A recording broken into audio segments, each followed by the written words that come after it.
আসসালামু আলাইকুম। রংধনু সম্ভার পেজ থেকে সবাইকে স্বাগতম জানাচ্ছি।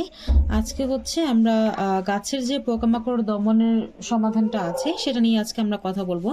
আপনার গাছের মাটিতে যদি হচ্ছে মাটির উপরে ও নিচে হচ্ছে প্রচুর পরিমাণে পোকামাকড় আক্রমণ করে থাকে, আপনি কোনোভাবে হচ্ছে ছত্রাক আর ব্যাকটেরিয়ার দমন করতে পারছেন না, আপনার মাটির মধ্যে একেবারে হচ্ছে রোগ প্রতিরোধ ক্ষমতা দিন দিন কমে আসছে, সেটার জন্য হচ্ছে একমাত্র সমাধান আমাদের নিমখোলটা।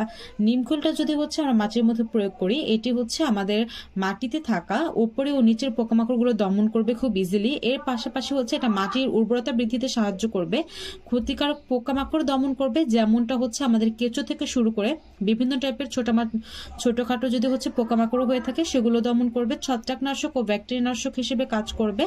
আর এছাড়াও কিন্তু হচ্ছে এটা আমাদের মাটির মধ্যে রোগ প্রতিরোধ ক্ষমতাটা হচ্ছে আরো দ্বিগুণ ভাবে বৃদ্ধি করতে সাহায্য করবে।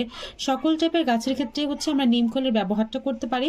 আমাদের যেমন ফুল গাছ, ফল গাছ, বিভিন্ন টাইপের সবজি গাছ, বিশেষ করে হচ্ছে দানাদার ফসলের ক্ষেত্রে এই পোকামাকড়ের উপযোগটা অনেকাংশে দেখা যায়। সেক্ষেত্রে হচ্ছে আপনি কিন্তু আমাদের এই নিমখোলটা হচ্ছে প্রয়োগ করতে পারছেন। যদি প্রতি মাসে হচ্ছে প্রয়োগ করেন একবার করে, সেক্ষেত্রে আপনার মাটিতে কোনো প্রকার পোকামাকড় আক্রমণ করবে না। আর যদি হচ্ছে আপনার গাছ অলরেডি আক্রমণ হয়ে থাকে, আক্রান্ত করে থাকে, সেক্ষেত্রে আপনাদেরকে মাসে 2বার স্প্রে করতে হবে অথবা মাটির মধ্যে প্রয়োগ করতে হবে।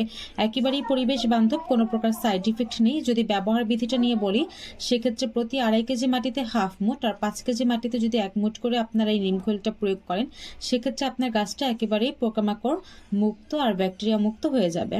যাদের প্রয়োজন তারা অবশ্যই হচ্ছে স্ক্রিনশট নিয়ে নেবেন। এছাড়াও কিন্তু আপনারা ভিডিওর নিচে নাম্বারটি দেখতে পাচ্ছেন, নাম্বারে যোগাযোগ করেও কিন্তু হচ্ছে আপনার এই নিমখোলের প্যাকেটটা রংধনু সম্ভার পেজ থেকে কিন্তু সংগ্রহ করতে পারবেন। তো আজকের মতো এ পর্যন্তই। অসংখ্য ধন্যবাদ ভিডিওটি দেখার জন্য। আসসালামু আলাইকুম।